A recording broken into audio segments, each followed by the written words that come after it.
مجھے ملتان کے دیہی تھانہ بدلہ سنت میں تعینات ہوئے ابھی 2 ماہ کا عرصہ گزرا تھا۔ بدلہ سنت یوں تو کوئی بہت بڑا تھانہ نہیں تھا۔ دیہی علاقے ہونے کے باعث بدلہ سنت میں لوگوں کے روزگار کا زیادہ تر انحصار کھیتی باڑی اور مال مویشی پالنے سے تھا۔ اگرچہ وہاں سرکاری ہسپتال تو نہ بن سکا، لیکن شفا خانہ حیوانات ضرور تھا۔ شفا خانہ حیوانات کے سربراہ ڈاکٹر اشرف خلیجی انتہائی منکسر المزاج اور خدا ترس انسان تھے۔ ان کا آبائی شہر برے والا تھا، لیکن ملازمت ملنے کے بعد گزشتہ 14 سال سے بدلہ سنت میں ہی قیام پذیر تھے۔ میں نے بدلہ سنت کے لوگوں کو ہمیشہ ڈاکٹر اشرف خلجی کی تعریف کرتے سنا۔ وہ بدلہ سنت کے لوگوں کی خدمت میں ہمیشہ پیش رہتے۔ میری خواہش تھی کہ میں کسی دن ان سے ضرور ملوں، لیکن یہ بات بالکل میرے وہم و گمان میں بھی نہ تھی کہ ان کے ساتھ میری ملاقات غیر معمولی صورتحال میں ہوگی۔ رمضان شروع ہو چکا تھا۔ باقی اداروں کی طرح پولیس کے معمولات میں بھی تبدیلی آ چکی تھی، بلکہ ڈیوٹی کے اوقات میں کافی حد تک اضافہ ہو چکا تھا۔ غالباً تیسری سحری تھی۔ ابھی میں سحری کے بعد نماز کی تیاری میں مشغول تھا کہ میرے فون کی گھنٹی بجی۔ میں نے فون اٹھایا تو دوسری طرف بدلہ سنت کا نمبردار چودھری نذیر گجر تھا۔ اس نے گھبراہٹ زدہ آواز میں کہا، میاں صاحب، ڈاکٹر اشرف خلجی کے گھر ڈکیتی ہوئی ہے اور ڈاکوؤں کی فائرنگ سے ڈاکٹر اشرف خلجی شدید زخمی ہو گئے ہیں۔ نذیر نمبردار نے یہ بھی بتایا کہ ڈاکٹر اشرف خلجی کے گھر والے انہیں بدلہ سنت کے ایک پرائیویٹ کلینک پر لے جانے کی تیاری کر رہے ہیں۔ میں نے نذیر نمبردار سے کہا وہ انہیں ایسا کرنے سے منع کرے، کیونکہ یہ فائر آرم کا کیس ہے اور ایسے کیسز کو صرف سرکاری ہسپتال میں ہی لے جایا جاتا ہے۔ میں خود بھی فوراً کوئی لمحہ ضائع کیے بغیر موقع کی طرف روانہ ہو گیا۔ میں چند منٹ کے بعد جائے وقوع ڈاکٹر اشرف خلجی کے گھر پر موجود تھا۔ یہ 2 کمروں پر مشتمل سرکاری گھر تھا، جس کے ساتھ باہر کی طرف ملحق چھوٹا سا کچن تھا۔ گھر کے صحن میں بلب کی روشنی پڑ رہی تھی، جبکہ گھر کا دروازہ کھلا ہوا تھا۔ ڈاکٹر صاحب گزشتہ 14 سال سے اپنی اہلیہ، جو خانے وال کے گرلز کالج میں فزیکل ایجوکیشن کی لیکچرر تھیں، کے ساتھ اسی کوارٹر میں رہائش پذیر تھے۔ وہ بے اولاد تھے، لیکن انہوں نے گھر والوں کے دباؤ کے باوجود دوسری شادی نہیں کی تھی۔ کوئی 5 سال قبل ڈاکٹر صاحب نے اپنی بیوی کے اصرار پر بیوی کے اکلوتے بھائی کی بیٹی کو اپنے ساتھ رکھا ہوا تھا۔ بشریٰ FA کی طالبہ تھی اور خانے وال گرلز کالج میں زیر تعلیم تھی، اور روزانہ اپنی پھوپھی کے ساتھ ہی خانے وال آتی جاتی تھی۔ بھتیجی سمیت گھر میں 3 افراد قیام پذیر تھے۔ ابتدائی اطلاعات کے مطابق وقوع کے وقت بھتیجی کچن سے ٹرے میں چائے کی پیالیاں رکھ کر کمرے کی طرف آ رہی تھی کہ اچانک اس کی چیخ سنائی دی۔ پھر ٹرے گرنے کی آواز آئی، جسے سن کر ڈاکٹر صاحب بھاگ کر کمرے سے باہر آ گئے۔ ڈاکٹر خلجی کے باہر آتے ہی بھتیجی بھاگ کر کمرے کے اندر چلی گئی۔ بقول اہلیہ ڈاکٹر خلجی، 2 مسلح ڈاکو، جن کے چہرے کپڑوں سے ڈھانپے ہوئے تھے، جیسے ہی ڈاکٹر صاحب نے للکارا، انہوں نے فائرنگ کر دی اور ڈاکٹر صاحب جیسے ہی زمین پر گرے، وہ دروازے کے راستے فرار ہو گئے۔ یہ وقت تفصیلات جاننے کا نہیں تھا۔ ڈاکٹر صاحب کی حالت تشویشناک تھی۔ میں نے گھر سے نکلتے وقت ایمبولینس کو کال کر دیا تھا، جو جلدی باہر پہنچ گئی۔ میں نے ڈاکٹر صاحب کو نشتر ہسپتال بھجوا دیا اور خود سرکاری گاڑی میں بیٹھ کر ایمبولینس کے ساتھ نشتر ہسپتال روانہ ہو گیا۔ اچانک ایک سوچ میرے ذہن میں بجلی کی طرح گوندی۔ میں نے ایمبولینس رکوائی اور سرکاری گاڑی سے نکل کر ایمبولینس میں پچھلی طرف ڈاکٹر کے اسٹریچر کے ساتھ بالکل پاس بیٹھ گیا۔ میرے ذہن میں یہ تھا کہ شاید مضروب کوئی ایسی بات بتا دے یا کوئی ایسا اشارہ دے دے جس سے ملزمان تک پہنچنے میں مدد مل سکے۔ ایمبولینس ممکنہ تیزی کے ساتھ نشتر ہسپتال کی طرف روانہ تھی۔ میں نے ڈاکٹر صاحب سے پوچھا، ڈاکٹر صاحب، کیا آپ ڈاکوؤں کو پہچانتے ہیں؟ کیا آپ کو کسی پر شک ہے؟ ڈاکٹر صاحب نے ہاتھ کے اشارے سے 2 انگلیاں اوپر کی اور ساتھ ہی ان کی سانس اکھڑنے لگی۔ انہوں نے با آواز بلند کلمہ طیبہ پڑھا اور ان کی گردن ایک طرف کو ڈھلک گئی۔ میں نے فوری طور پر ان کی نبض دیکھی۔ ان کی دھڑکنیں رک چکی تھیں۔ ڈاکٹر صاحب کی روح قفس عنصری سے پرواز کر چکی تھی۔ کچھ ہی دیر میں ہم نشتر ہسپتال کی ایمرجنسی میں پہنچ گئے۔ جلد ہی نشتر ہسپتال کے ڈاکٹروں نے بھی موت کی تصدیق کر دی۔ میں پوسٹ مارٹم وغیرہ کی ہدایات دے کر سب انسپکٹر افتخار کو ڈاکٹر صاحب کے جثہ خاکی کے پاس چھوڑ کر خود دوبارہ جائے واردات کی جانب روانہ ہو گیا۔ میرا اصل کام اب شروع ہوا تھا۔ مجھے جائے واردات کا تفصیلی جائزہ لینا تھا، واقعاتی شہادتوں کو اکٹھا کرنا تھا۔ اس کے علاوہ مقتول کی اہلیہ اور اہلیہ کی بھتیجی کے بیانات الگ الگ قلم بند کرنا تھے۔ جائے واردات سے مجھے خون آلود مٹی اور چلائی گئی گولیوں کے خالی خول ملے جو میں نے قبضے میں لے لیے۔ میں نے ڈاکٹر صاحب کی بیوہ کے بیان پر دوران ڈکیتی قتل کے جرم میں 396 تعزیرات پاکستان کے تحت FIR درج کی۔ اس کے بعد تمام حالات و وقوع اپنے افسران بالا کے گوش و گزار کیے، ان سے رہنمائی لی اور انہیں یقین دلایا کہ میں بہت جلد ملزمان تک پہنچ جاؤں گا۔ میں بہت جلد اس وقوع اور اس کے محرکات کی تہہ تک پہنچنا چاہتا تھا تاکہ اصل ملزمان کو کیفر کردار تک پہنچا سکوں۔ اس وقوع میں بہت سی باتیں ایسی تھیں جو مجھے ہضم نہیں ہو رہی تھیں۔ اگر ملزمان ڈکیتی کی نیت سے گھر میں داخل ہوئے تھے تو یہ وقت انتہائی غیر موزوں تھا، کیونکہ سحری کے وقت نہ صرف ڈاکٹر صاحب اور ان کے اہل خانہ جاگ رہے تھے بلکہ اس وقت تمام اہل علاقہ جاگ رہے ہوتے ہیں۔ مساجد میں اسپیکرز پر نعتیں ہوتی ہیں اور سحری کے اوقات کے اعلانات جاری ہوتے ہیں، کھانے پینے کی دکانیں کھلی ہوتی ہیں اور گلیوں میں چہل پہل ہوتی ہے۔ دوسری مشکوک بات واردات کی اطلاع تھی۔ واردات کی اطلاع نذیر نمبردار کو اہل خانہ نے نہیں بلکہ عبداللہ چوکیدار نے دی تھی۔ عبداللہ چوکیدار کے مطابق اس نے 2 لڑکوں کو ڈاکٹر صاحب کے گھر سے باہر نکلتے اور موٹر سائیکل پر سوار ہوتے دیکھا۔ جیسے ہی چوکیدار عبداللہ نے انہیں آواز دی تو انہوں نے موٹر سائیکل بھگا دی اور ککڑ ہٹا خانے وال روڈ کی جانب فرار ہو گئے۔ چوکیدار نے جب ڈاکٹر خلجی کے گھر کے کھلے دروازے کے اندر جھانکا تو ڈاکٹر صاحب درد سے کراہ رہے تھے اور کوئی ان کے قریب نہیں تھا۔ جیسے ہی چوکیدار اندر داخل ہوا تو دونوں خواتین نے رونا پیٹنا شروع کر دیا۔ میں نے بھی مقتول ڈاکٹر خلجی کی بیوہ اور بھتیجی سے جو سوالات کیے ان میں کچھ تضادات تھے۔ صبح 4 بجے جب مبینہ ڈاکو گھر میں داخل ہوئے اور ڈاکٹر صاحب پر فائرنگ کی تو ان کے گھر والوں نے سب سے پہلے کس کو اطلاع دی؟ ڈاکٹر صاحب کی بیوہ نے بتایا کہ اس نے فیصل آباد میں فون کر کے اپنے بھائی کو بتایا، جبکہ اس کی بھتیجی نے کہا کہ فون ڈیڈ ہو چکا تھا۔ جب ہم نے PTCL کا فون کا ریکارڈ چیک کروایا تو واردات کے بعد فیصل آباد کال کی گئی تھی، جبکہ حیرانی کی بات یہ تھی کہ کوارٹر کی چھت سے ٹیلی فون کی تار کاٹی گئی تھی اور ایک پلاس بھی وہیں موجود تھا۔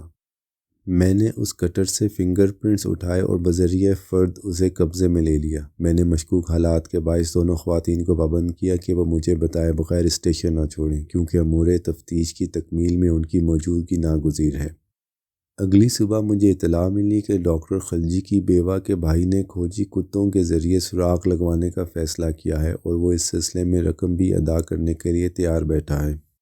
میرے لیے یہ مزید اچنبھے کی بات تھی۔ سراغ رساں کتوں کے ذریعے سراغ رسانی کے حوالے سے ماضی میں میرا تجربہ کچھ زیادہ اچھا نہیں تھا، کیونکہ میں نے یہی دیکھا تھا کہ میری یہ تفتیش کو سلجھانے کی بجائے اسے الجھانے کا زیادہ باعث بنتے ہیں۔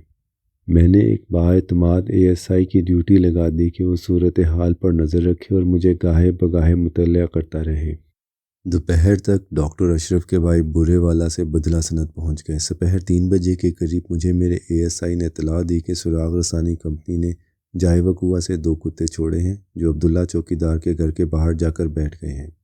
ابھی یہ اطلاع موصول ہوئے کوئی 10 منٹ میں مشکل گزرے ہوں گے کہ مقتول ڈاکٹر اشرف خلجی کی بیوہ اور ڈاکٹر صاحب کے بھائی معززین علاقہ تھانے آ گئے۔ انہوں نے پرزور اصرار شروع کر دیا کہ کھوجی کتوں نے ساری واردات کھول کے رکھ دی ہے اور ہمارے ملزمان عبداللہ چوکیدار اور اس کا 18 سالہ بیٹا ارشد ہے۔ کیونکہ مدعی مقدمہ ڈاکٹر صاحب کی بیوہ تھی، میں نے انہیں کہا کہ وہ ایک بیان لکھ کر دے دیں تاکہ ان کے نامزد کردہ ملزموں کو گرفتار کر کے شامل تفتیش کیا جا سکے۔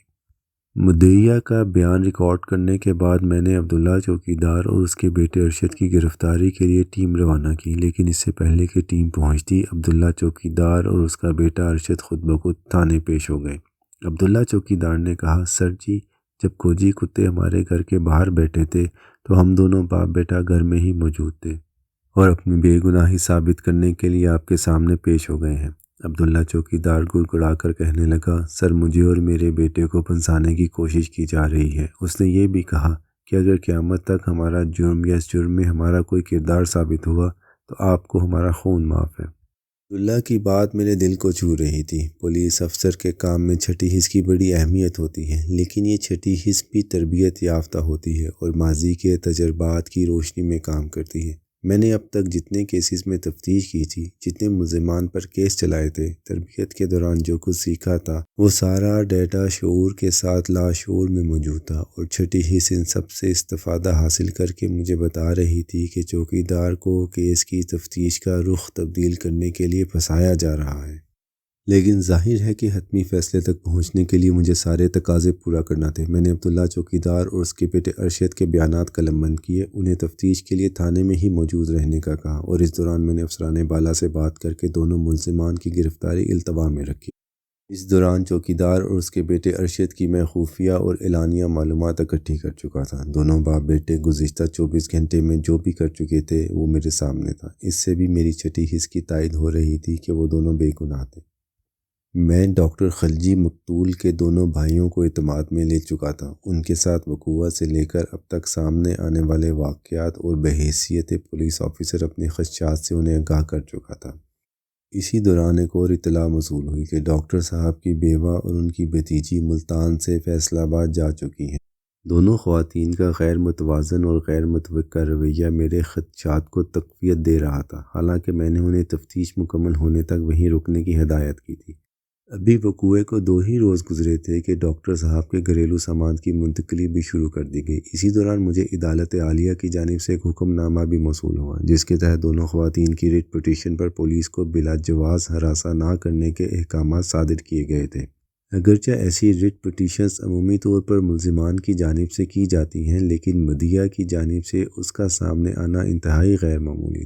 اسی اثناء میں مجھے ڈاکٹر صاحب کے بھائیوں نے اطلاع دی کہ ڈاکٹر صاحب کے بینک اکاؤنٹ کو جس میں خطیر رقم موجود ہے، مدعیہ نے اپنے نام منتقل کروانے کے لیے بینک میں درخواست دائر کر دی ہے۔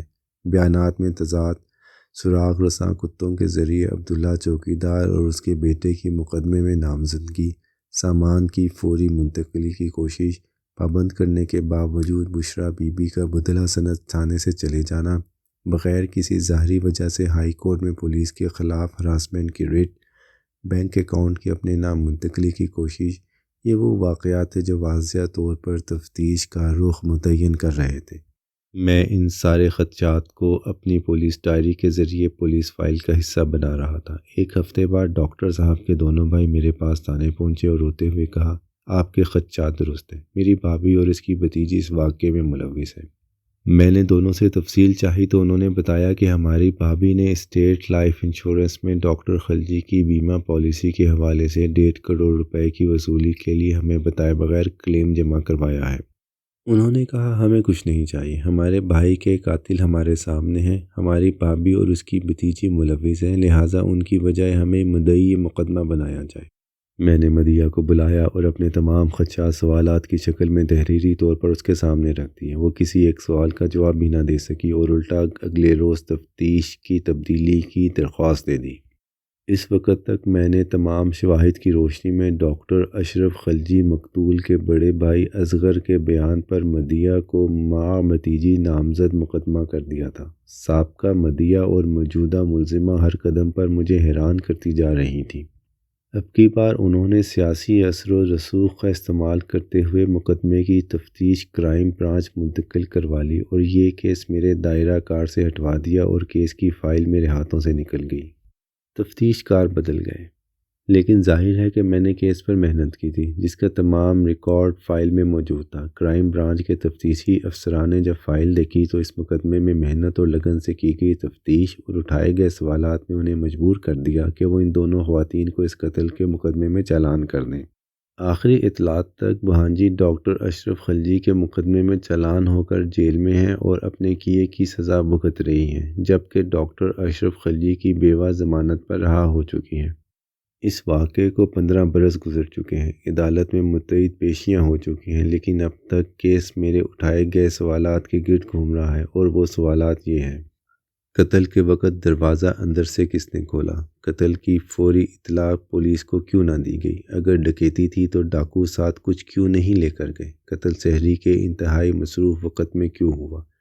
فوری طور پر سراغ رساں کتے کیوں منگوا لیے گئے؟ ہدایت کے باوجود بیوہ اور بھتیجی شہر چھوڑ کر کیوں گئی؟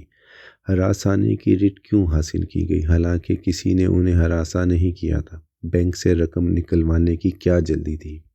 بیوہ کو مالی مسئلہ نہیں ہونا چاہیے تھا کیونکہ وہ خود لیکچرر تھی۔ مرکزی تفتیشی افسر یعنی مجھے کیوں تبدیل کیا گیا؟ میرے لیے اطمینان کی بات یہ ہے کہ مدیت تبدیل ہونے کے باعث جس مقصد کے لیے ڈاکٹر اشرف خلجی کو راستے سے ہٹایا گیا وہ نہ پورا ہو سکا اور دونوں خواتین میں سے کوئی بھی مالی فائدہ نہ اٹھا سکی۔ میرے تجربے کے مطابق قتل جیسی سنگین وارداتوں میں جرم کا کھرا ہمیشہ نہیں تو 99% کیسز میں مستفید ہونے والے بینیفیشری کی جانب نکلتا ہے۔ اگر محنت اور لگن کے ساتھ جرم کے پس پردہ محرکات کو جاننے کی کوشش کی جائے تو ملزمان تک رسائی کی سبیل ضرور نکلتی ہے۔